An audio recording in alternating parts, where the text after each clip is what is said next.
Muito boa tarde a todos, muito bem-vindos, muito obrigado pela vossa presença.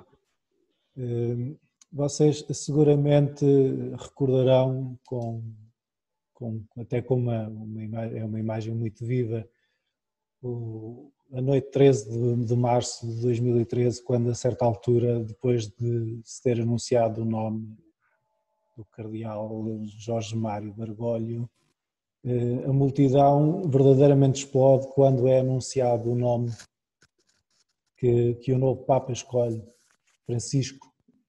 E esse Francisco desde cedo é um programa. E esse programa tem-se vindo a concretizar de diversas maneiras, no terreno sobretudo. É um homem de teologia prática, de mão na massa, do concreto. O concreto é uma palavra fundamental para perceber o pontificado. E a Fratelli Tutti vem nesse contexto. E é por isso que nós convidámos 4 pessoas de áreas diferentes, interligadas. No mundo global tudo está interligado, mas não quer dizer que tudo se resolva mais rapidamente, é uma das lições também da encíclica. Eu vou passar a palavra, porque não vieram cá para me ouvir, e vou começar por ordem alfabética, e no caso especificamente também, porque é um 2 em 1, além de ser ordem alfabética, conseguimos fazer com que as senhoras falem primeiro. Vou dar a palavra, boa tarde, a Eugénia já se está a rir, vou dar a palavra a Eugénia Quaresma, é a nossa vizinha aqui da redação da Eclésia, onde me encontro, é diretora da Obra Católica Portuguesa de Migrações, aliás trabalha há muitos anos neste setor, e acredito, Eugénia, e peço desculpa aos outros que compreenderão que eu a trato por tu, acredito que tenhas ficado muito sensibilizada com os desafios que o Papa lança nesta encíclica, sobretudo quando fala da emergência de populismos, de xenofobia, de racismo, de discursos de ódio, e até lamentando que algumas correntes do catolicismo se colhem a esses discursos para retirar benefícios políticos. Como é que se recebe um texto deste e, no fundo, um estímulo destes do Papa Francisco para o trabalho que se está a realizar? Boa tarde e obrigada pelo convite. É uma alegria realmente estar aqui e, de facto, esta encíclica foi, pelo tema, foi recebida com estímulo e com alegria.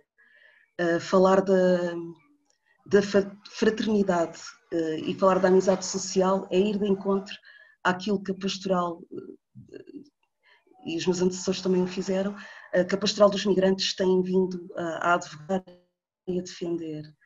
É uma pastoral de caminho, e a encíclica fala disso, e é uma pastoral de diálogo que nos fala de, não obstante o medo, irmos ao encontro dos outros. É uma pastoral também que tem como fonte de espiritualidade a parábola do bom samaritano, portanto também foi uma alegria muito grande, e deliciar-me com outras propostas de leitura. Não centrar só na figura do samaritano, mas também nos outros personagens, na pergunta, na interpelação que é feita a cada um e a cada comunidade a partir desta parábola. E para responder à última questão, que foi a primeira, de facto, esta nota sobre, esta palavra sobre os populismos e nacionalismos, também receber aqui uma grande energia positiva e uma força muito grande, principalmente quando ele fala da tristeza, fala das fragilidades e a fragilidade da própria Igreja, que às vezes reage tardiamente e energicamente contra estes populismos e nacionalismos também, e a própria xenofobia e a escravatura, portanto tudo isso, e adverte-nos como é que nós podemos combater, e esse é o lado bonito, como é que nós podemos no terreno ir combatendo isto. Eugénia, há um momento, há várias passagens da encíclica que para mim são muito marcantes, mas há aqui um em particular, ou uma ideia, para ser justo, que é a ideia de que as pessoas não sejam definidas pelas suas fronteiras, pela sua origem geográfica, pela sua raça, pela sua religião, mas que sejam definidas por uma fraternidade comum. Essa é uma ideia forte que vês na encíclica. É uma ideia forte, é um convite a olharmos como pessoas, independentemente das nossas diferenças, olhar para aquilo que efetivamente nos une, e é o ser pessoa. Logo no início é-nos dito que esta história da fraternidade não é pelo facto de sermos vizinhos que nos tratamos bem, é uma aprendizagem. O sermos irmãos é uma aprendizagem. E a Pastoral dos Migrantes, apesar de falar como os migrantes como irmãos, tem esta noção, que é preciso aprender, é progressivo. E na família também temos esta experiência, não é? É um trabalho dos pais ajudar os filhos a crescerem irmãos que se dão bem, que se respeitam, que se valorizam, que se estimulam ao crescimento. Não é? E é disto que esta encíclica também nos fala. Para nós sermos capazes de nos vermos como irmãos, temos que aprender a reconhecermos como pessoas. Porque alguns dos fenómenos de xenofobia,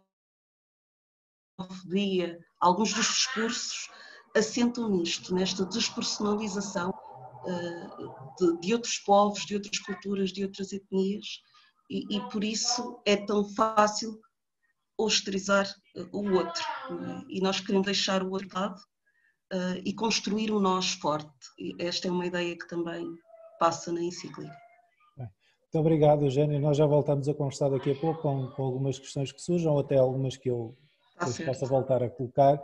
O nosso segundo convidado de hoje nosso segundo convidado de hoje é o professor João Duque, a quem eu dou também as boas-vindas. Eugénia, vou só pedir que... já está, que desligue o microfone. É professor de Teologia, aliás já tivemos a oportunidade de o entrevistar para a Agência Eclésia exatamente sobre este tema. Eu agora pro-reitor da Universidade Católica Portuguesa, com funções de administração do Centro Regional de Braga, e é uma pessoa a quem nós temos recorrido várias vezes, quando precisamos de uma reflexão teológica sobre o documento e posicionamentos pontifícios, e agradeço também muito por isso, e lançava como primeiro desafio, chamar assim um aperitivo. Há muita gente que olha para este texto como um texto menor do ponto de vista teológico. Algumas vozes críticas, é normal, em todos os documentos pontifícios. É necessário olhar para esta encíclica na dimensão, na sua dimensão teológica, no seu todo, e naquilo que ela vem propor à Igreja Católica. Muito obrigado também pela interpelação e pelo convite. É um gosto de participar neste debate.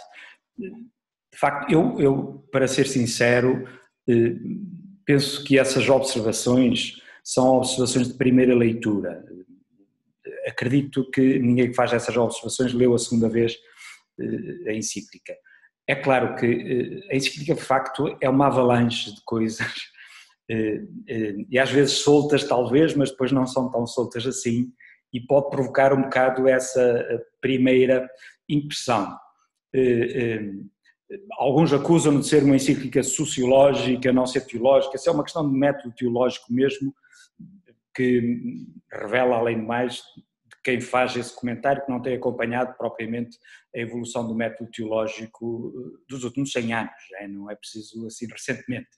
Ou seja, a observação da realidade é absolutamente essencial para o método teológico e, portanto, o facto de o Papa se concentrar na realidade nua e crua, cruel às vezes, não invalida nada ao método teológico, antes pelo contrário, contribui para um correto método teológico. E, portanto, nesse sentido, considero de facto desadequadas as observações.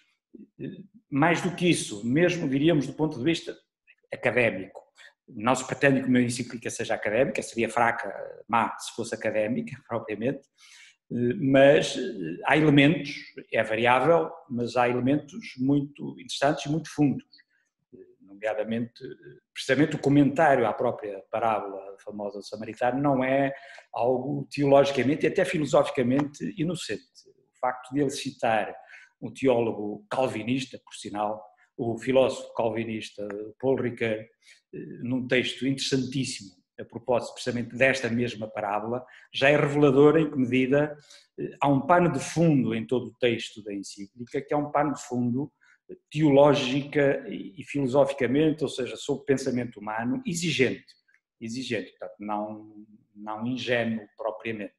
Acho que uma observação dessas é de uma leitura superficial. Obviamente há um conceito, o conceito da fraternidade eu diria que é mais facilmente apreendível. mas há um conceito interessante que é o conceito de amizade social, que eu lembro-me de ter ouvido pela primeira vez quando o Papa faz uma viagem, que é uma viagem relâmpago a Cuba e os Estados Unidos da América em 2015, antes de discursar na ONU, tem um encontro com jovens em Havana e penso que é a primeira vez que ele diz publicamente este conceito de amizade social e que ele remete para uma ideia que é comum na doutrina social da Igreja, que é exatamente o bem comum. Porém, esta reflexão especificamente sobre a amizade social e as consequências políticas, práticas que ela tem, é algo que vem dar uma riqueza nova ao pensamento social cristão. Sim, em certo sentido sim, até porque liga dois conceitos que parecem que não ligam muito bem e depois ainda mais, diríamos, de forma um bocadinho mais complexa, relaciona esses conceitos com o conceito de próximo, que é um conceito em si distinto do conceito de amigo. Enfim, o próximo em rigor não precisa ter afinidades connosco para nos dizer respeito, e essa é a base em si do conceito de próximo. O de amigo implica algumas afinidades. O conceito de próximo, em certa medida, foge, aliás, precisamente a partir da inspiração do tal texto de Ricoeur, foge um bocado aos pressupostos institucionais e sociais, o que seria uma espécie de encerramento das categorias das pessoas que encontramos dentro de pressupostos já institucionais e, portanto, o que leva, de facto, depois à exclusão de alguns, podem ser pressupostos nacionais, etc, etc, etc. Portanto, em certo sentido, dá a ideia de que o próximo, o outro sujeito humano, de quem eu devo cuidar, diríamos assim, é a relação, é independente de qualquer circunstância, independentemente até de ser irmão, a não ser no sentido em que ele se torna irmão, qualquer um se torna irmão, não no sentido de uma fraternidade das fratrias propriamente, ou das irmandades que se fecham sobre si mesmas. O conceito de amigo parece ajudar mais a fechar-se sobre si mesmo. Ou seja, diríamos que o conceito de amigo é um bocadinho problemático, na medida em que podia dar aso a que pensássemos que a amizade como tal implica o encerramento dos sujeitos em círculos de amigos precisamente, em que os não amigos, inimigos ou não, ou desconhecidos, ficam de facto no exterior e porque estão no exterior não têm nada a ver connosco. O conceito de amizade social trabalha mais a fundo a questão da necessidade de mediações sociais da relação interhumana. E, portanto, nisto parece que há aqui dois filões, até, não digo contraditórios, mas contrários na encíclica, e o interessante da encíclica é que eles têm que se encontrar. Ou seja, que é a dimensão social da nossa relação, e a dimensão social significa institucional também, com comunidades, até com países, e o Papa fala várias vezes dos países, do amor ao povo, ao próprio povo, aos próprios países, portanto, tem que ter essa estrutura, portanto, é legítimo e tem que haver grupos de amigos e, portanto, e depois estruturas sociais para esses grupos de amigos, mas, ao mesmo tempo, de modo nenhum, isso pode invalidar o princípio fundamental do amor ao próximo, para além dos amigos, para além do grupo social propriamente dito.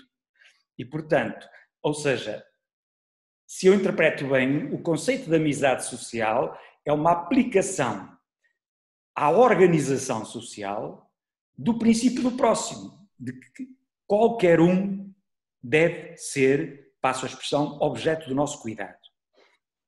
Qualquer um é devido ao nosso cuidado. Mas depois temos que organizar esse cuidado em grupos próximos, em grupos de proximidade, o que origina sociedades, o que origina grupos, o que origina, nomeadamente, grupos de amigos, o que origina a amizade social. E, portanto, nesse sentido, eu diria que é um contributo mais personalizante e encarnado da parte desta encíclica em relação, talvez, a outras posições mais teóricas ou genéricas ou abstratas da doutrina social da Igreja anterior. Muito obrigado por essa leitura. Nós também já voltaremos a conversa daqui a pouco, até com algumas perguntas e sugestões de todos os participantes. Passo para o nosso terceiro convidado, com quem também já tive a oportunidade de conversar noutros tempos, em fazer entrevistas sobre alguns projetos que tem em mãos, é o professor Ricardo Sósimo, professor de gestão na Nova, é um membro da equipa do famoso, que vai decorrer agora, 21 de novembro, online, encontro sobre a economia de Francisco. Penso que as pessoas que nos acompanham estarão familiarizadas com o projeto, um projeto que mobiliza jovens empresários, economistas, gestores de todo o mundo, que efetivamente neste momento é um grande movimento, não é só um encontro, e acho que também mostra como a pandemia, com todos os seus males, tem capacidade de transformação de algumas destas iniciativas que eram físicas e que passaram para outra dimensão. Eu peço desculpa, sabe, os pobres, quando olham para estas matérias, às vezes são um bocadinho ressentidos. Eu confesso que gostei de ler, e não é surpresa para ninguém, não é?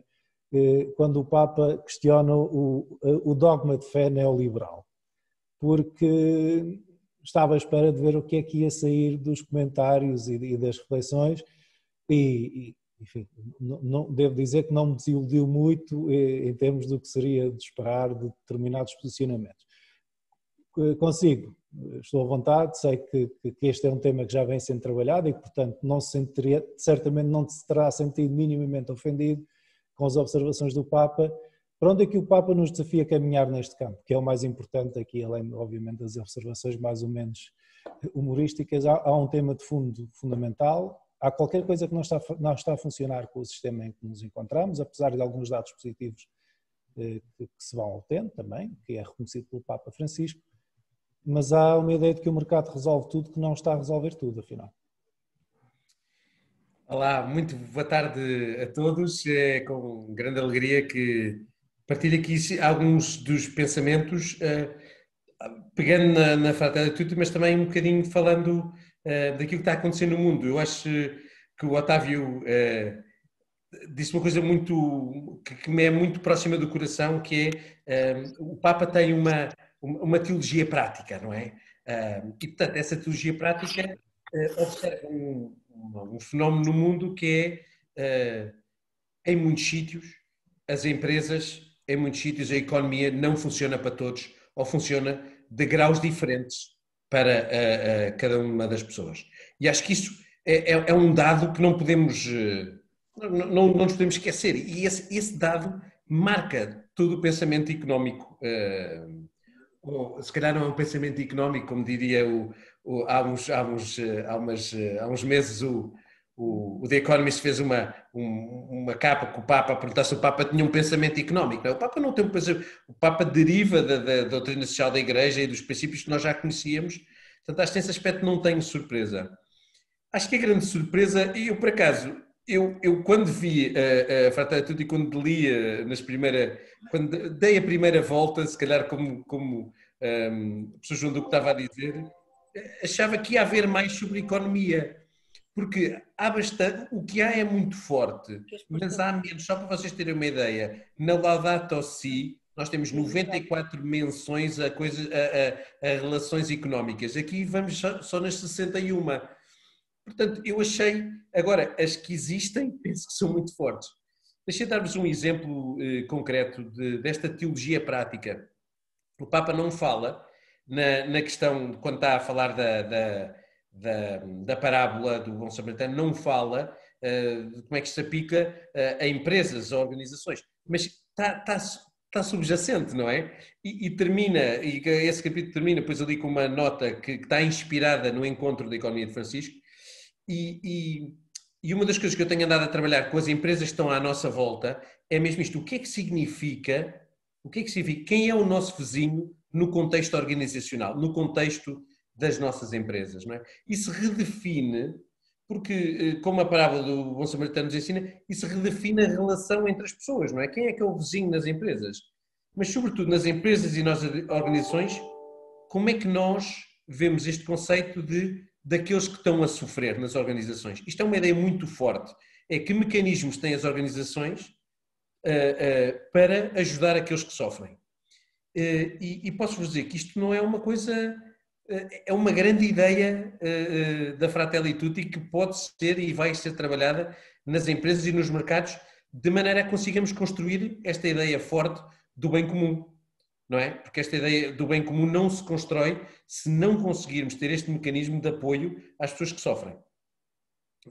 Eu queria aproveitar só para deixar aí uma ideia que Claro, efetivamente... desculpe, entusiasmei-me. E a convidada é mesmo para falar, mas é efetivamente, e acho que é importante até para atenuar um pouco a minha intervenção inicial, não há da parte do Papa qualquer intenção de diabolizar seja quem for. Nenhum dos intervenientes, nem da política, nem dos empresários, nem da economia, a ideia é que estejam todos a trabalhar para um objetivo diferente.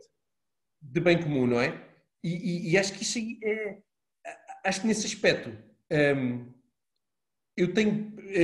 há uma coisa que está a acontecer no mundo, que é cada vez mais as empresas estão a ser pressionadas por várias forças, não só forças espirituais, mas das pessoas que trabalham lá, do alinhamento espiritual entre elas e aquilo que... Mas também forças do próprio mercado que estão a obrigar as empresas a serem mais conscientes do seu impacto social, do seu impacto económico e do seu impacto ambiental. Isto está a acontecer no mundo.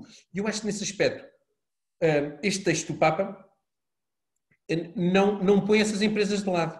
Apenas lhes dizem, olha, não se esqueçam que neste movimento que vocês estão a fazer dentro do mundo em que vivemos, não se esqueçam que é preciso um coração aberto, é preciso construir sem fronteiras e é preciso, sobretudo, atentar ao bem comum. Portanto, acho que nesse aspecto o que o Papa faz é apontar, ou o que este texto faz, é apontar um alvo comum, mais do que apontar o dedo a alguém em especial. Acho que nesse aspecto havia até exemplos na Laudato Si que eu achei que eram mais preponderantes, que era mais o dedo na ferida, neste país, e assim exemplos até de países que achei que eram um bocadinho mais fortes nesse aspecto.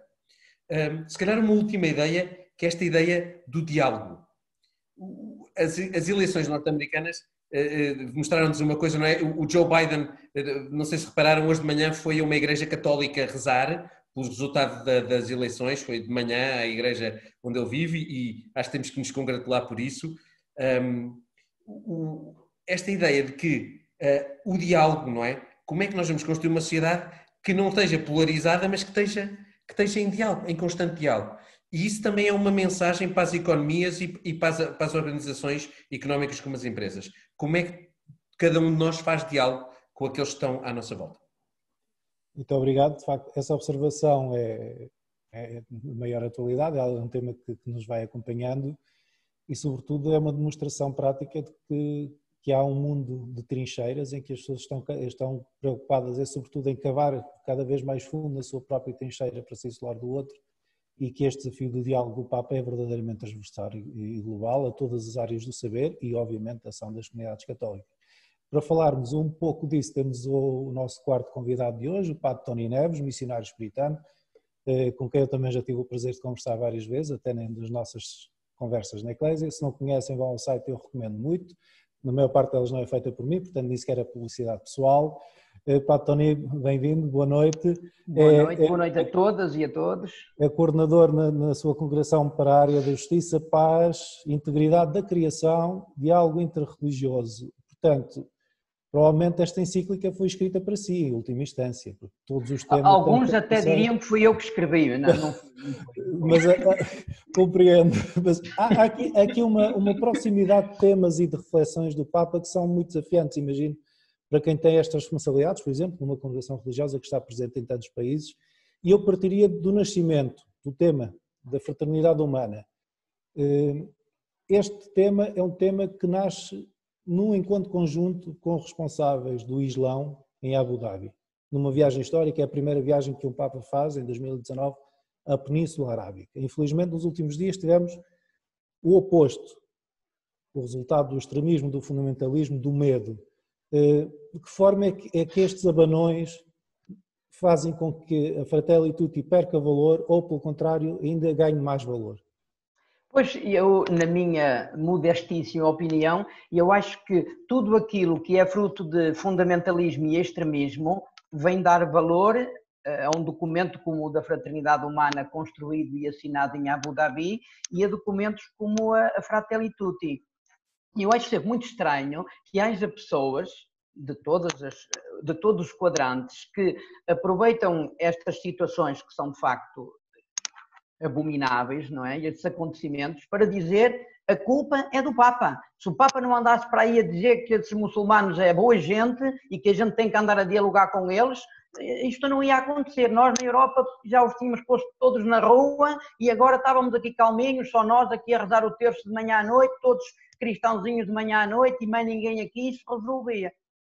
É uma linguagem que a gente está todos os dias de uma forma menos radical do que esta que eu estou a utilizar agora, mas é uma linguagem que está subjacente a muitos fazedores de opinião e, infelizmente, a muitos católicos. Eu, no meu Facebook, tenho sempre gente muito santa, de missa diária, a vir intervir e a dizer o Padre Tony está completamente perdidinho das ideias, porque isto que está a dizer, diálogo, que história é essa? A gente tem que os arrumar, que vão para a terra deles e não sei o quê.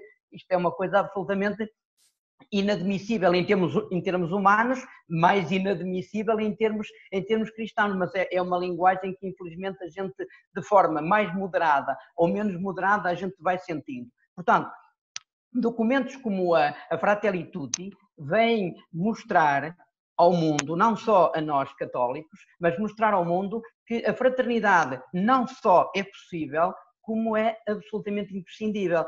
E estes acontecimentos que têm a ver com extremismos e radicalismos só dão força a esta ideia. Portanto, que não venham dizer que, acabando com o diálogo, nós resolvemos os problemas dos extremismos. Pelo contrário, quanto menos diálogo houver, mais extremismos e radicalismos vão aparecer. Eu li com muito cuidado, escrevi diversas coisas sobre o documento da Abu Dhabi e agora sobre a Fratelli Tutti tenho escrito também bastante e falado, intervindo bastante porque me têm pedido e eu dou razão ao meu amigo João Duque quando ele diz que muitas das afirmações contra a Fratelli Tutti são feitas por pessoas, e o João Duque é um rapaz simpático, diz que leram uma vez. Eu acho que é gente que não leu nada, leu aqui uma coisinha ou ouviu só qualquer coisinha sobre qualquer coisa e a partir daí teceram-se grandes considerações. Eu devo dizer que em relação a algumas destas pessoas já estou a ganhar 3-0, não é? É uma cavazada, porque li com cuidado, sublinhei 3 vezes a Fratelli Tutti, precisamente porque eu acho que a gente só deve falar quando minimamente está a par das coisas. Mas quando eu ouço e leio o que muita gente, grandes pensadores, têm dito sobre a Fratelli Tutti, eu só posso pensar, esta gente leu 3 linhas, ou ouviu alguém falar sobre um determinado tema e a partir daí disserta o que tem na sua cabeça sobre esse tema. Não tem nada a ver com a Fratelli Tutti, porque a Fratelli Tutti não diz aquilo que as pessoas estão a dizer. Claro que eu admito perfeitamente que perante um texto, mesmo lendo 10 vezes, perante um texto tão rico como o da Fratelli Tutti, haja muitas opiniões diversas e até algumas mais concordantes, outras mais discordantes. Mas, apesar de tudo, eu acho que este texto é profundo demais, é super bem fundamentado e trata assuntos tão importantes para o presente e o futuro da humanidade que é absolutamente descabido que nós, pura e simplesmente, porque ideologicamente não gostamos do Papa Francisco, aproveitemos isso para começar a malhar à direita e à esquerda e à direita. Acho que temos que ser intelectualmente mais sérios e, sobretudo, temos que ser mais humanos, porque é o presente e o futuro da humanidade que estão em causa. Eu cruzo a Fratelli Tutti com o texto excelente daquela carta que o Papa Francisco escreveu ao Cardeal Parolin sobre a Europa.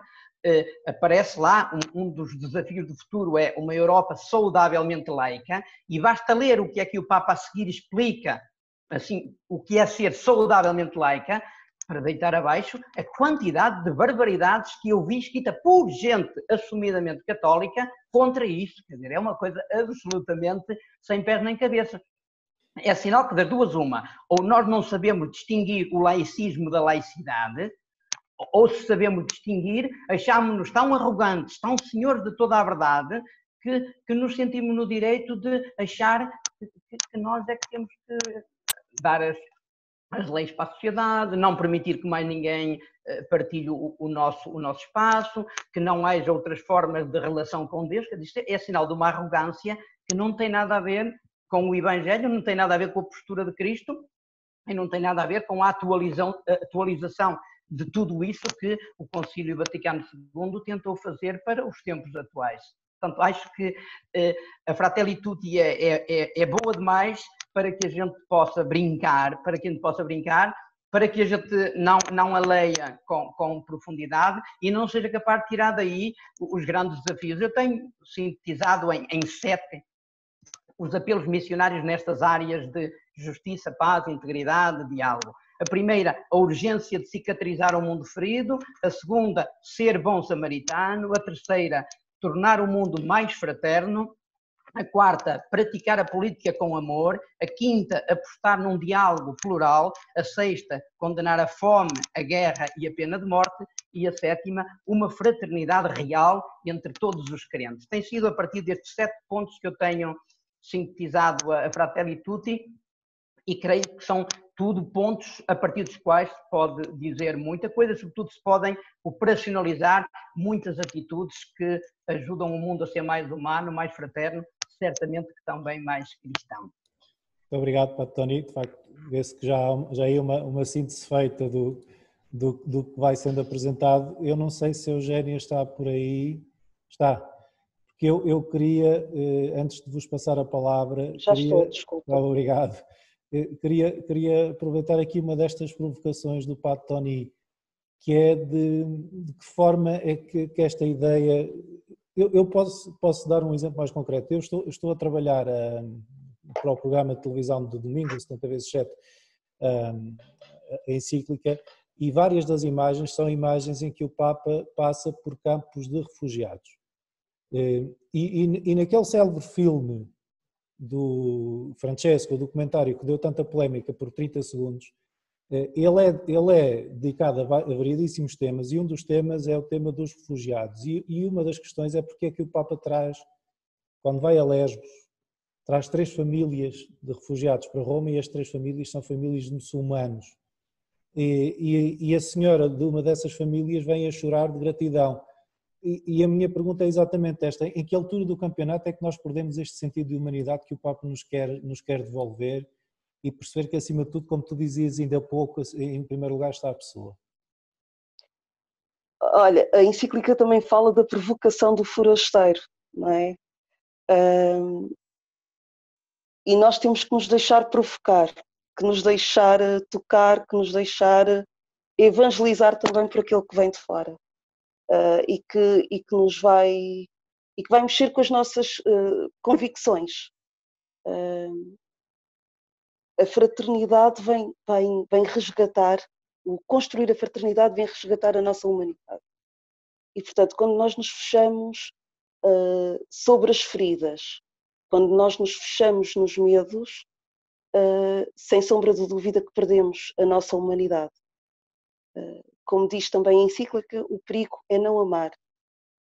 Como já nos dizia e nos diz Jesus todos os dias, o desafio é amar o inimigo.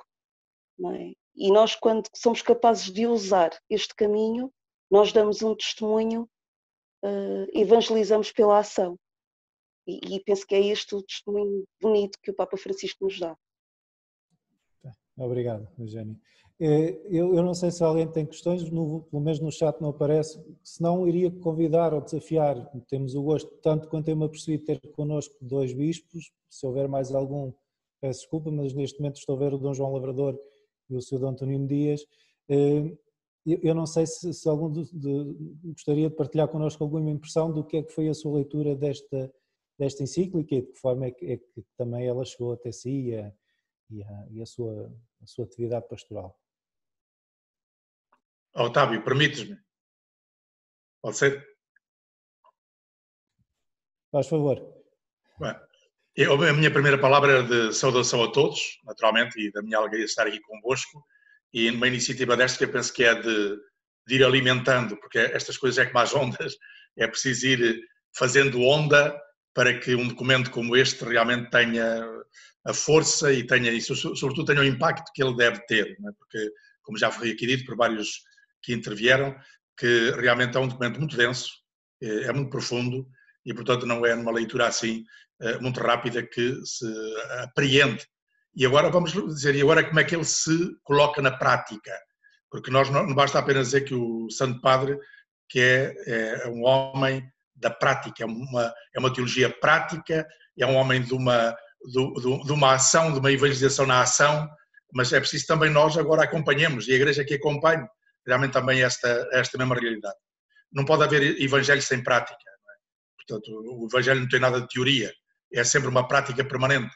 E eu penso que eu ainda hoje estava a meditar nisto, de alguma maneira a revisar um bocadinho, ou a revisitar este texto, e estava a dizer, está aqui o evangelho, que depois passa pelo concílio e que agora tem aqui um culminar, que é verdadeiramente uma doutrina social da Igreja, que fez o seu percurso e que agora tem esta expressão. Mas não, eu penso que é importante recordar que o próprio São João Paulo II falou tanto e tanto na chamada civilização do amor. Portanto, é preciso construir e edificar a civilização do amor. Nós estamos em linguagens que podem ser aparentemente diferentes, mas não estamos na mesma realidade. Enquanto que um estende esta realidade do amor na gênese de uma nova civilização, vejamos que o Papa São João Paulo II é dele praticamente o grande impulso para a nova evangelização. Ele tem a consciência de que estamos num mundo novo e que já não basta apenas estarmos a recordar coisas do passado ou a ir repisar realidades que sejam pura e simplesmente de uma reevangelização indo buscando modelos. Ele diz, é uma realidade nova. Ora bem, eu penso que estamos perante a mesma realidade. O Papa Francisco, com os seus gestos, com as suas palavras, e agora com esta encíclica, está-nos a recolocar numa realidade realmente nova perante o mundo novo. Por alguma maneira, ele quer colocar, ele pretendia que esta encíclica fosse o iluminar de uma nova realidade a partir da pandemia, mas não foi propriamente no fim da pandemia, mas foi no meio da pandemia. E, portanto, mas penso que tem o seu sentido, que é, ou nós aceitamos que a humanidade está a sofrer uma crise brutal, é da pandemia e tudo aquilo que está à volta e tudo que já vinha de trás e aquilo que nós estamos a viver. E sentimos que uma humanidade nova está para nascer e temos aqui uma luz profunda, temos aqui uma reflexão profunda, que é para a Igreja, mas é para todo o mundo. Reparem que o Papa diz mesmo nesta encíclica que não está para usar muitos termos católico-cristãos, muitos termos interiores à Igreja. Ele quer falar numa linguagem que seja acessível e que seja para todo o mundo. Ora bem, eu penso que está aqui precisamente uma grande provocação. Claro que é para a Igreja, porque a Igreja é sinal de salvação e um sinal evidente dessa salvação, e portanto esta encíclica é antes de mais para a própria Igreja saber como é que ela há de estar a atuar no meio deste mundo, mas ela é para todo o mundo. Ela provoca os governos, ela provoca as nações, ela provoca todos os decisores políticos-sociais, as várias instâncias de governo, ela provoca toda a gente. Eu penso que temos aqui um documento que pode ajudar muito e que deve ajudar muito a que seja um substrato. Ela não é para fazer códigos económicos, nada, mas é um substrato profundamente humano para que esta humanidade que agora se sente irmanada por situações difíceis, ela também saia vitoriosa, esta humanidade seja vitoriosa, saindo desta realidade com uma luz nova que o Papa aqui realmente nos traz. Muito obrigado, Sr. Dom João, muito obrigado pela reflexão. Sr. Dom Antonino, não sei se quer também partilhar alguma leitura. Peço só que ligue o microfone, por favor. Eu sou um fã do Papa Francisco, como todos vocês e toda a gente. E, de facto, já li a encíclica uma vez, assim, embora assim, a primeira leitura, estou agora a reiniciar e a aprofundá-la melhor. E vejo que é sempre como diz o Papa Francisco, uma forma de propor uma forma de vida com sabor ao Evangelho, apoiado no São Francisco, como ele refere, e com uma análise daquilo que hoje se passa, de facto, nesse confronto com a fraternidade e com a amizade, e acho que isso que nos aproxima muito deste amor ao próximo, passando muitas aquelas barreiras ideológicas e preconceituais e muita coisa. Não posso falar assim muito porque eu não reli para falar aqui. Estamos a conversar, não é? Para manifestar esta minha alegria pela encíclica e quanto bem ela poderá fazer. Mas é preciso estes debates. Isso é que é preciso. E este tempo da pandemia, embora nos dê algum tempo mais para ler, parece que nos evita tanto destes debates e deste aprofundamento em grupo, partilhando ideias e levando-nos a aprofundar uns pelas chegas dos outros, que é sempre muito importante. Muito obrigado, Antonino. Eu tenho aqui 2 pedidos de intervenção, vou já passar a palavra. O primeiro é uma questão do José Dragão, a quem peço que intervenha, e depois o Pedro Gil também pediu já a palavra para dar um testemunho e colocar uma pergunta, e depois também lhe darei a palavra. Eu peço desculpa, eu não vos consigo ver a todos na grelha, portanto peço ao José Dragão que ligue o microfone e faça a pergunta, ou o caso queira, eu também posso fazer. Olá, boa tarde. Não sei se ouvi, assim talvez. Okay. Melhor, sim. Agora, assim melhor, ok. Sim, sim. Okay. A minha preocupação, e que aliás expus aqui no bate-papo, julgo que neste momento dentro da Igreja há problemas de comunicação a vários níveis. Eu julgo que esta carta do Papa, que esta encíclica, é também para nós um desafio para encontrarmos aqueles que são diferentes de nós e para com eles estabelecer essa fraternidade. No fundo, nós olhamos sempre para a parábola do bom samaritano como 2 mundos diferentes, quer dizer, o samaritano e o doente não têm nada a ver um com o outro. Mas nós na Igreja temos doentes que estão ao nosso lado e que estão à espera que nós paremos para olhar para eles. E muitas vezes vamos a correr ver os doentes que estão por fora e respondemos a eles e esquecemos que há periferias dentro da Igreja, não só periferias de raça, digamos assim, para usar esta palavra, mas também mesmo periferias de pensamento, gente que, como dizia há bocadinho o Padre Tony, gente que olha o Papa como o anticristo, e que, por exemplo, precisam que olhemos para eles com amor e que tentemos encontrar uma solução de convívio. No fundo, era isto um bocado o que eu queria dizer e pouco mais. Muito obrigado. E agradeço muito esse conselho de olhar com amor, porque nós, efetivamente, a primeira reação, sobretudo na era das redes sociais, é reagir com agressividade, e agradeço muito esse conselho. E eventualmente colocaremos depois a questão, já vejo a quem. Vou pedir ao Pedro Gil então que partilhe o testemunho que gostaria de dar e coloque a sua pergunta, e peço ao José Dragão que desliga exato. Pedro, não te consigo ver, mas liga-te e sim, creio que estou ligado. Já. Boa tarde. Muito bem. Boa tarde a todos. Ontem mesmo tive a oportunidade de gravar um programa de rádio semanal que temos de diálogo interreligioso com judeu e muçulmano, e o tema foi precisamente a Fratelli Tutti. Eu devo dizer que fiquei muito impressionado pelo valor que ambos, judeu e muçulmano, deram a este documento, que apreciaram imenso. Em primeiro lugar, pelo facto de conter e de finalizar com uma oração, que é um bocado com a ideia de que os grandes objetivos que aqui estão expostos vão ser conseguidos com a ajuda de Deus, que não podemos simplesmente prescindir, é fundamental.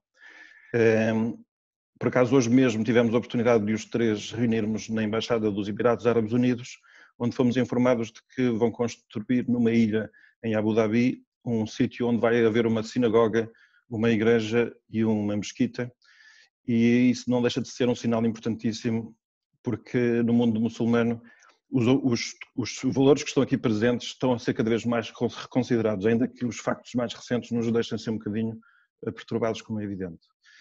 E feito este pequeno comentário sobre esta partilha, desta reação, eu gostava de colocar à consideração dos oradores, em concreto aquela passagem deste documento em que o Papa fala sobre a amabilidade, ainda agora mesmo foi falado sobre o problema da agressividade e o ambiente de crispação que vivemos, e há uma passagem que eu aprecio muito, que é aquela que diz que o exercício da amabilidade não é um detalhe insignificante, nem uma atitude superficial ou burguesa, dado que pressupõe estima e respeito quando se torna cultura numa sociedade, transforma profundamente o estilo de vida, as relações sociais, o modo de debater e confrontar as ideias.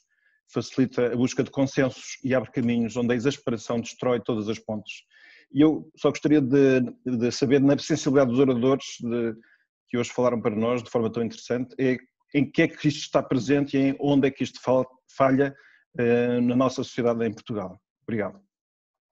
Muito obrigado, Pedro, pela pergunta. Já iremos colocar e dar uma ronda de respostas aos nossos convidados. Aproveito Padre José Maria Brito, jesuíta, pediu também a palavra e peço que ligue o microfone, que assim já o consigo ver aqui na primeira página e que faça a questão que quer colocar. Muito bem. Boa tarde, José Maria. Olá, Otávio, boa tarde a todos. Também muito obrigado pelas reflexões que aqui nos trouxeram.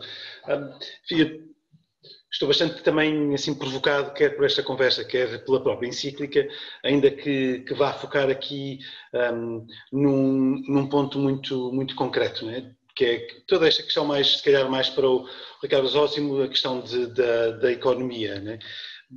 De que forma é que esta encíclica nos obriga mais uma vez, não é certamente uma novidade na doutrina social da Igreja, a reconsiderar o modo como vivemos o sentido da propriedade, não é? Ligado a um dado que me parece importante, que também atravessa de algum modo a encíclica, que é a questão da gratuidade, ou seja, de reconhecer as coisas como um dom e a gratuidade também como um grande valor social. E quanto tempo é que será necessário, de algum modo, ou o que é que podemos ainda fazer para que esta ideia de propriedade nos liberte de uma ideia de propriedade mais ligada ao direito e não tão ligada justamente ao reconhecimento do dom, de tudo aquilo que temos e que nos é dado, porque mesmo aquilo que é fruto do nosso trabalho é sempre fruto daquilo que Deus nos dá como possibilidades de realização pessoal, todos os dons que dele recebemos, não é? Como é que isso pode ainda transformar mais também a nossa vivência, nomeadamente a nível da economia, e até que ponto é que, ainda com todos os sinais de esperança que o Ricardo Zósimo falava, é que este momento tão delicado também do ponto de vista económico que estamos a viver, também não pode surgir aqui um bocadinho a tentação no fundo, de um maior egoísmo e de uma maior apropriação dos dons e não tanto de colocarmos estes dons e também o sentido da propriedade ao serviço do bem comum. Obrigado, Padre José Maria. De facto, é uma das questões da parte económica que aqui eu dei destaque também na síntese que apresentámos na Agência Eclésia, a questão da propriedade e daquilo que é o pensamento social cristão sobre a propriedade e, portanto, provavelmente passaria já para essa questão que é mais específica para o Ricardo Zósimo. Para aqueles que estão mais familiarizados com a doutrina social da Igreja, há outra questão que está ligada, que é o destino universal dos bens e, portanto, todo um pensamento em que não se sacraliza, nem se demoniza, voltando a uma expressão que eu já usei, a propriedade privada, mas em que há uma ideia de um destino universal. Mas passo a pergunta tal qual ela foi feita, sem me meter no meio, de facto, é preciso ou não fazer esta reflexão sobre um pensamento social cristão relativo à propriedade, e eu quase me atrevi a dizer também, porque foi outra questão que ali foi dita, a questão do dom, relativa à prosperidade. Há uma imagem deste ano, obrigado Zé Maria por esta provocação, obrigado por isso. Há uma imagem deste ano que é a imagem para mim do ano, que é a imagem da Semana Santa do Papa a atravessar a Praça de São Pedro e sozinho e detém-se no meio à frente da cruz, não é? E as palavras eram: ninguém se salva sozinho. Não é? Portanto, é um paradoxo enorme ali, não é? Uma pessoa sozinha com o peso da humanidade toda carregada naquele momento, não é? E isso é uma coisa, é uma imagem que muitos empresários que eu tenho conhecido lhes marcou muito. Porque o que está a acontecer neste momento é que até grandes empresas, até as pequenas, até grandes estados, até pessoas que eram muito poderosas, percebem que não se podem salvar sozinhos. Agora, tenho razão de esperança para achar que isso vai mudar a forma como vemos os bens? Não. Tenho razão de esperança para achar que isso vai mudar a forma como vemos os dons? Penso que sim. Isto é, eu penso que a questão dos dons vem antes da questão dos bens. A questão dos dons, quando eu me percebo que aquilo que eu tenho acesso me foi dado, não fui eu que o ganhei, me foi dado, e é a partir daí que eu construo a narrativa daquilo que eu posso dar, não é? Porque se nada me foi dado, se nada era meu, então também não há nada para ficar para mim. E aqui, vejo bastantes sinais de esperança. Aqui há um ponto aqui na Fratelli Tutti e voltamos aqui a esta questão da governança e das políticas e do diálogo. Há aqui um grande ponto na Fratelli Tutti que é como é que vamos fazer este diálogo, e eu estou a falar da perspectiva dos muitos gestores com quem tenho falado da Fratelli Tutti, como é que vamos fazer este diálogo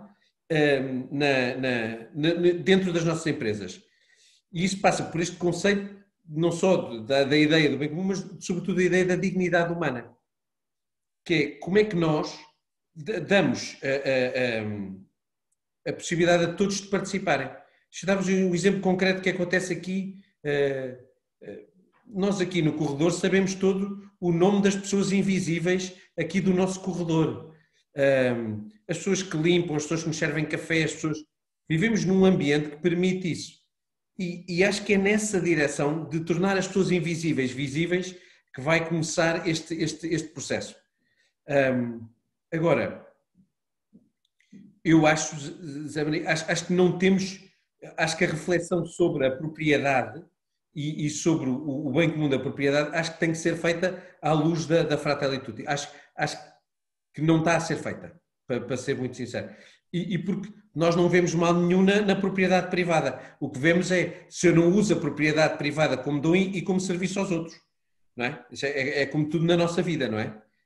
Eu acho que aqui a mim me foi dado muito, então é sinal que eu tenho que dar muito. Quem mais recebeu, mais terá que ser dado. E acho, desculpem, não tenho muito mais soluções, mas acho que aqui a questão do dom, acho que é o dom que vai disputar esta questão da propriedade privada. Nós, aliás, ainda há pouco falávamos na necessidade de ler todas estas intervenções, não no sentido de ser uma nova doutrina económica, é um patamar diferente de reflexão que vai eliminar outros patamares, não é? Eu peço desculpa não querer parecer eu... Não, não, à vontade, todas. Eu estou e o Grupo de Economia de Francisco, que é constituído por 50 jovens portugueses e alguns professores que os vão acompanhar até a CISPA o ano que vem, se Deus quiser, mas que os está a acompanhar este ano. Esta é uma das reflexões que nós temos, é a gratuidade, como é que a gratuidade existe, o paradoxo da gratuidade e do dom nas organizações. Como é que nós damos, o que é gratuidade na organização? Quando as organizações, no mundo que estamos habituados, funcionam por mérito. Não é? Esta tensão que existe entre o que nós recebemos sem mérito, que é Deus que nos dá a graça, e aquilo que temos direito, não é? É uma grande tensão, Só uma nota, eu sei que isto já passei mais do meu tempo a responder esta pergunta e a minha desculpa, mas uma nota. Eu conheço muitas empresas que, ao gerirem empresas muito grandes, que ao gerirem de uma forma cristã, estão a conseguir resultados não inferiores a empresas que gerem de uma maneira do mercado. O que é que eu quero dizer com isto? A maneira cristã de gerir do bem comum, de tratar as pessoas com dignidade, de apoiar as pessoas, de perceber a condição única da vida humana, pode também trazer resultados económicos. Uma coisa não bate sempre na outra. Agora, temos poucos exemplos dessas empresas neste momento. Muito obrigado. Obrigado pela reflexão e pelo desafio, porque ficou o desafio a fazer a reflexão a partir da Fratelli Tutti.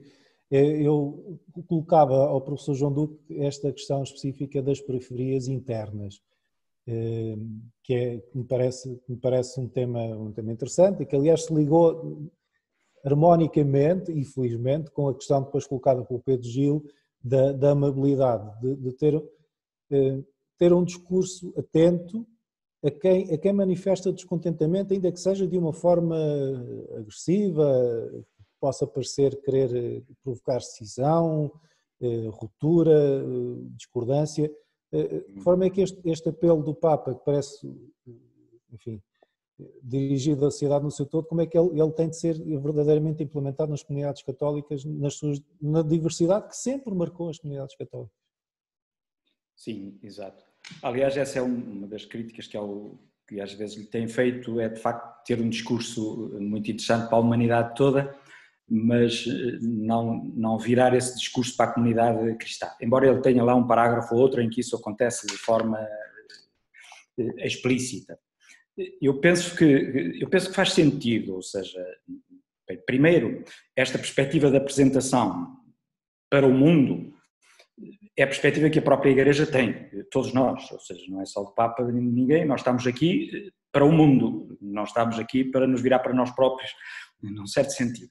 Depois de percebermos que o mecanismo, que é uma proposta, diríamos, cristã, mas não só, aliás, é uma proposta que tem muito de judaico, por exemplo, não me admira que um judeu aprecie a proposta, a tradição do próximo é muito judaica, e tem muito de muçulmano também, aliás, na própria encíclica aparece. Portanto, esta proposta para o mundo é para o mundo mesmo, o mundo todo. Acho que já seria um passo interessante se as comunidades cristãs se apercebessem que também são o mundo e também estão no mundo. E, portanto, o que é dito para o mundo é dito para as comunidades cristãs do mesmo modo, tal e qual. Talvez mais intensamente, tem mais obrigação, eventualmente, mas para aplicar do mesmo modo. E aí, de facto, há vários aspectos que poderíamos considerar. Está bem, há os aspectos pessoais, o individualismo contemporâneo afeta também os cristãos, é verdade, e, portanto, vai afetá-los dentro das comunidades cristãs, é um problema sério, sem dúvida. Afeta os empresários cristãos, eventualmente, os trabalhadores cristãos também, a ideia do mérito, da rentabilidade, até mais talvez que o mérito, por oposição à ideia da gratuidade, afeta-nos a todos humanos, também a nós cristãos, e, portanto, enquanto cristãos e comunidade temos de estar alerta, e enquanto comunidades temos que estar especialmente alerta para um aspecto que me parece que é muito recorrente nesta encíclica, que é o problema das comunidades fechadas, e que penso que diríamos, é um vírus que afeta bastante as comunidades atuais, ou seja, a tendência, precisamente, talvez até nos países mais ricos ainda pior, ou seja, vivendo nós em sociedades, devido ao individualismo, tendencialmente problemáticas para a nossa experiência de seres humanos, temos tendência para a busca do aconchego de comunidades. E a busca do aconchego de comunidades realiza-se muito bem em comunidades fechadas. Para quem, evidentemente, a presença do estranho, quer dizer, dentro da comunidade ou fora, a presença do estranho é extremamente incómoda.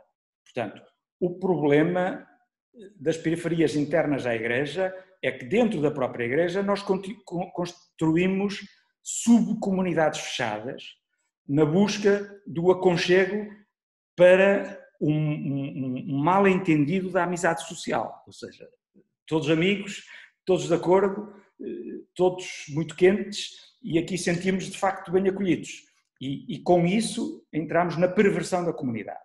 Aquilo a que o Papa chama a atenção para o perigo das comunidades fechadas, como países fechados, como zonas do mundo fechadas, etc., aplica-se tal e qual às pequenas comunidades cristãs, na medida em que se fecham sobre si mesmas e sobre os seus mecanismos de amizade e esquecem, precisamente, o diferente.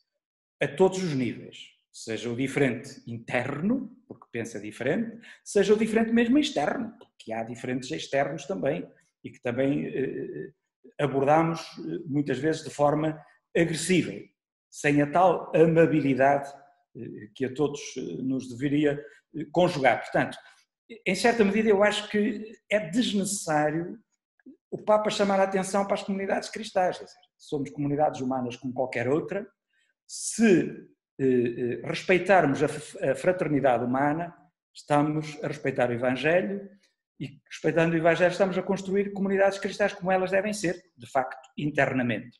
Que ele depois pudesse fazer num parágrafo ou possa fazer num outro documento, em que medida há certos vírus internos à própria Igreja que não respeitam aquilo que ele diz para a comunidade humana, é possível, nós próprios podemos fazer, e ele tem feito noutras ocasiões, e às vezes até bastante insistentemente. Eu acho que sim, acho que sobre isso há abundante literatura, por assim dizer. Eu aproveito uma das referências finais à questão da mobilidade e retomando a questão do Pedro Gil, que tinha a ver com âmbitos concretos de aplicação de uma passagem que é efetivamente muito significativa da encíclica Fratelli Tutti. Eu pedi ao Padre Tony que tomasse a palavra para perceber de facto de que forma é que esta ideia de amabilidade, eu vou extravasar um pouco as minhas funções, porque isto está no texto, de capacidade de abdicar de si para criar um ponto de encontro com o outro, é um desafio fundamental no momento que vivemos da humanidade. Eu acho que é, se calhar, o desafio fundamental. O Papa, em diversos momentos, tem dito, ao longo do seu pontificado, que temos que construir pontes e não construir muros. Esse é sempre o ponto de partida.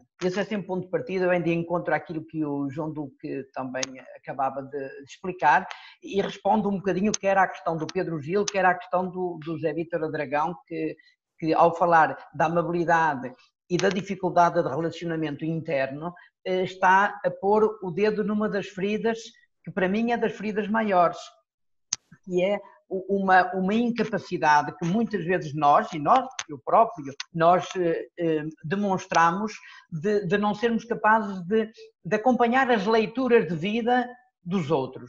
Porque a palavra amabilidade tem o amor na sua raiz, não é? Se não formos capazes de amar, também não seremos amáveis. Depois, quem ama, respeita. Quem ama, escuta. Quem ama, discerne. E quem ama, abre as portas do diálogo que ajuda a aprofundar a verdade. Porque, no fundo, ninguém é senhor da verdade e todos temos que caminhar na direção da verdade. Para nós, a verdade é Cristo, pronto, e caminhamos para Cristo, tentemos ser cristãos. Agora, isso implica fazer caminho, e quando a gente caminha, ao escutar os outros, ao ver as atitudes dos outros, os compromissos dos outros, nós podemos crescer, mas também se as atitudes e palavras dos outros não forem construtivas, nós também podemos decrescer.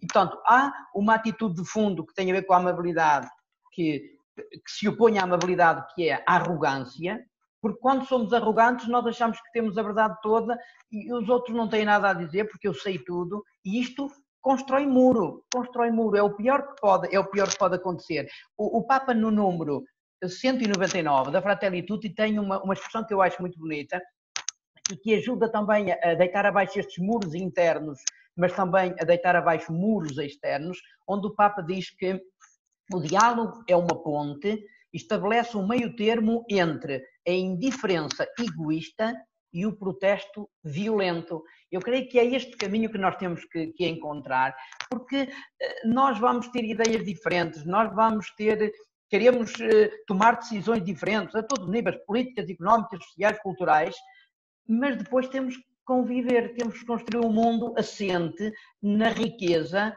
das diversidades. E aceitar a riqueza da diversidade é preciso ter um espírito largo, não é? Temos que ter um coração grande. Mas isso não implica de forma alguma pactuar com Deus e com o diabo. Não. Temos que ter capacidade de discernir, de avaliar, para ver aquilo que constrói e aquilo que destrói. E depois a nossa relação, a nossa fraternidade tem que seguir por aí. Em relação ao dar, à gratuidade, eu nunca me esqueço, isto é uma coisa antiga, nunca me esqueço quando eu estava no seminário de Barcelos, lá, tinha um grande cartaz que dizia, era um cartaz pretensamente vocacional, que dizia, uns dão, outros dão-se, não é? E depois o comentário era, aquele se é que muda tudo. E é um bocadinho verdade, depois temos que ter capacidade de nos doarmos, porque se não formos capazes de ser pessoas em função dos outros, nós viveremos sempre em função de nós, dos nossos egoísmos, dos nossos objetivos, tantas vezes mesquinhos e tacanhos, e o mundo assim não vai para a frente. Porquê? Porque não fica um espaço de amabilidade, não fica um espaço de fraternidade, a justiça, a paz, o respeito por direitos humanos, todos esses valores vão todos pela água abaixo. Mas se estivermos capazes de nos doarmos e de querermos construir mesmo evangelho no dia a dia, eu creio que todas essas grandes questões terão uma solução. Muito obrigado, Tony.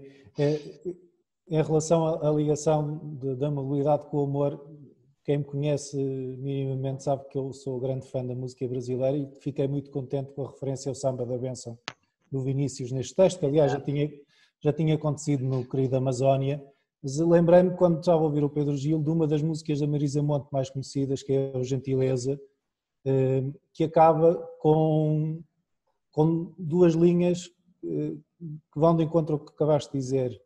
Amor, palavra que liberta, já dizia o profeta. Uma referência a Jesus Cristo. Claro. Eu acho que isso é muito importante, termos estas considerações também do que a sociedade, nas suas várias formas de expressão, nos vai dizendo. Eu pedi um comentário, Eugénia, sobre este desafio do que é que impede que haja uma construção de um ponto de encontro comum para discutir questões políticas, sociais, religiosas também, a partir desta ideia de ir ao encontro do outro que propõe o Papa, com esta disposição interior de não, vou-lhe chamar assim, de forma genérica, de não violência, de acolher o outro, de ser capaz de abdicar de alguma parte do que se quer obter para que haja consenso, aquilo que temos estado aqui a discutir sobre a questão da amabilidade. De que forma é que isto pode ter consequências concretas no trabalho do dia a dia, por exemplo, quem está na OCPM? E tem de lidar com... Quem está na OCPM é a capacidade de... Diz isto, desculpa. A capacidade de escutar, mas só ligando com aquilo que já ouvi, acrescentar aqui esta visão que está na encíclica, que é superar os sócios. E que eu liguei muito aqui à conversão pastoral que precisamos de fazer. Viver esta liberdade com as etiquetas e com as estruturas, ser capaz de interromper a nossa viagem, mudar o programa e estar disponível à surpresa da ferida que precisa, da pessoa ferida que precisa de nós. E quando nós estamos no terreno, é com isto que nos confrontamos, com esta pessoa que vem ferida e que tem qualquer coisa para... e que vai nos questionar, não é? Como é que nós superamos isto?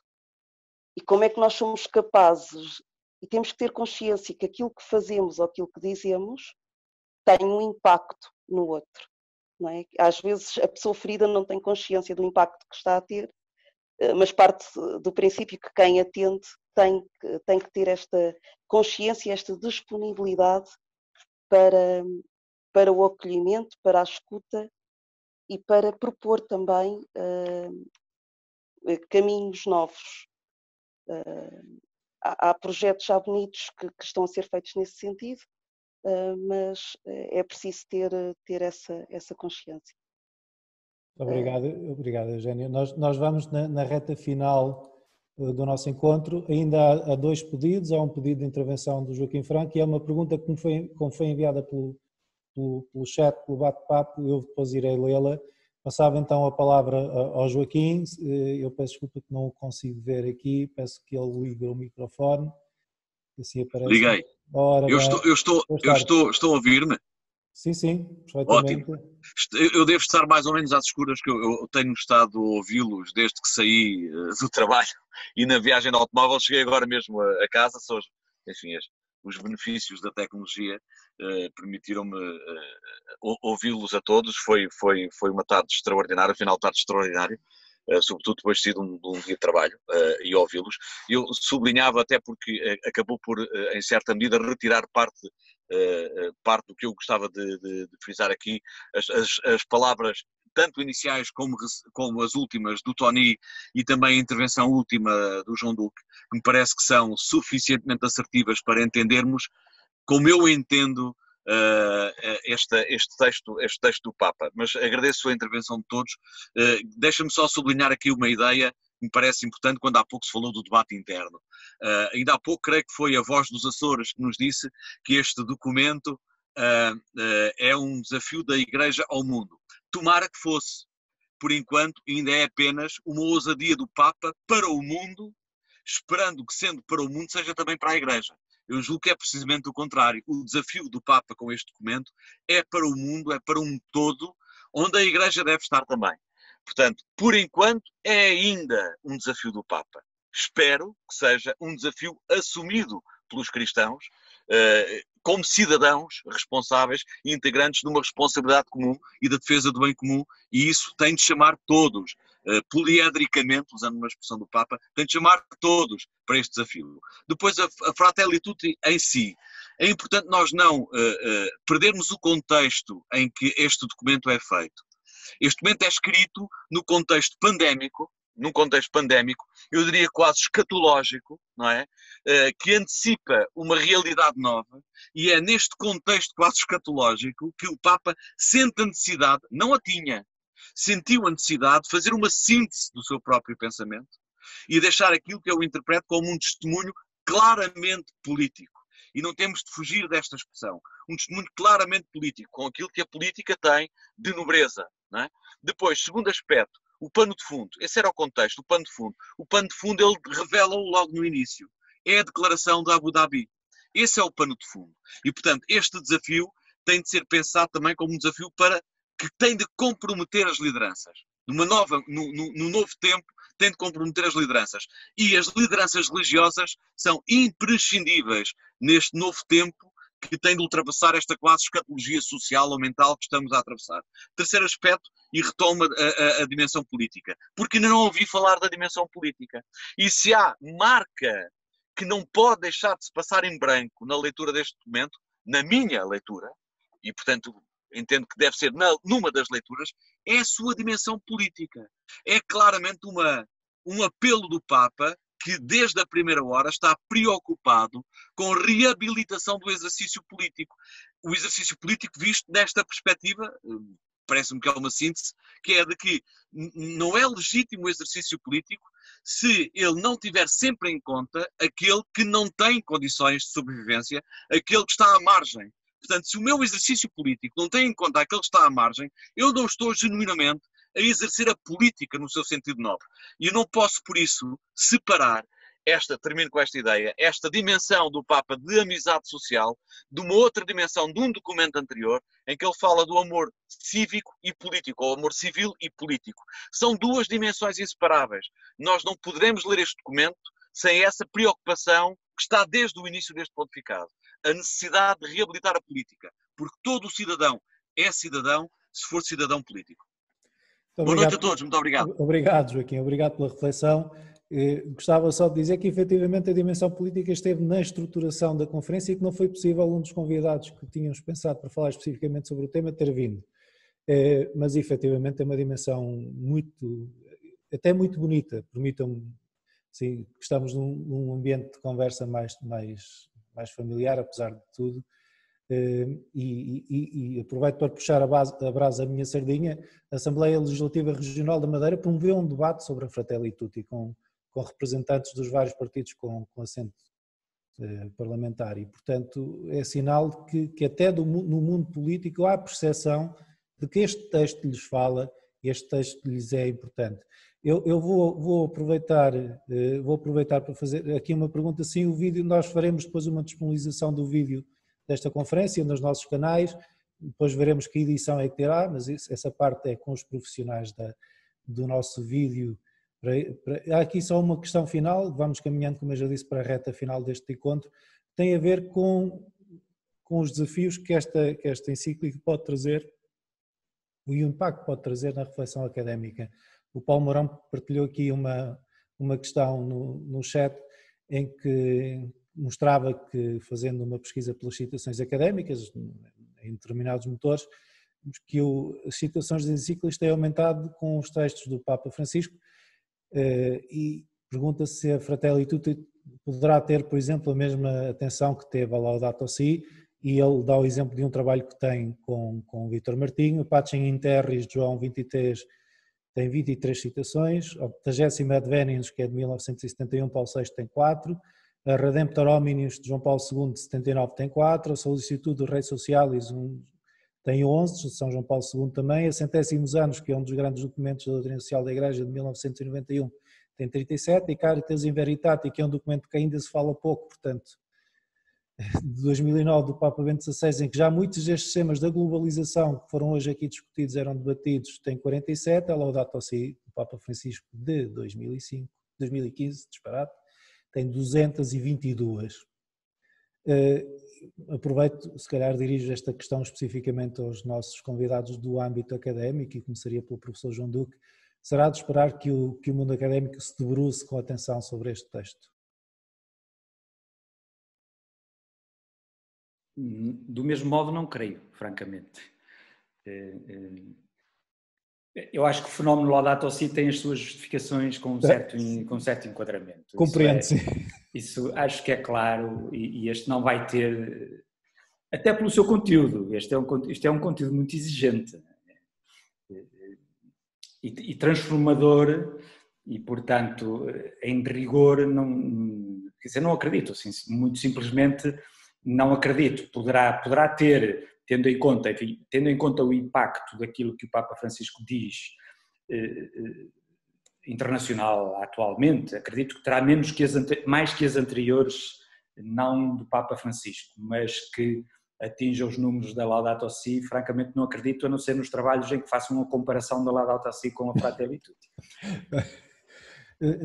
O professor Ricardo, já agora, eu não sei, falava especificamente ainda há pouco, por exemplo, naquilo que lhe chamava a atenção na ausência do volume de referências à parte económica, há referências noutras áreas, mas acredita que possa haver mais gente a debruçar sobre este documento?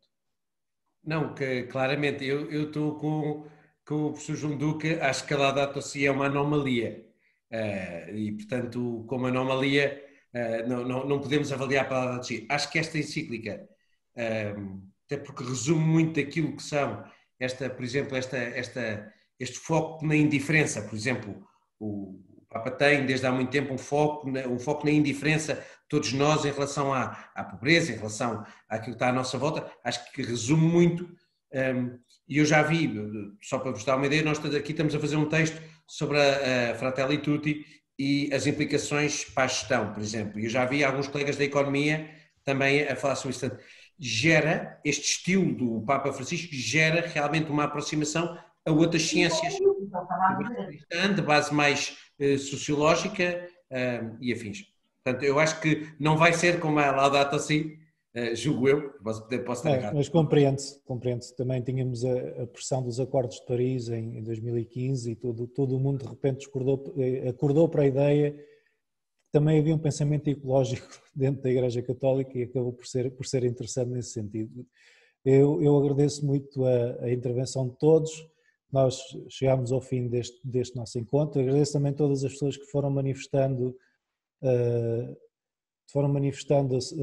enfim, a sua satisfação pelo debate e comunico sobretudo aos nossos convidados pela forma como ele foi esclarecedor. Eu penso que aqui é uma palavra que foi usada que foi bonita, que foi elevado. Tentaram vocês olhar para este texto à altura que ele merece, que é a altura que ele se eleva.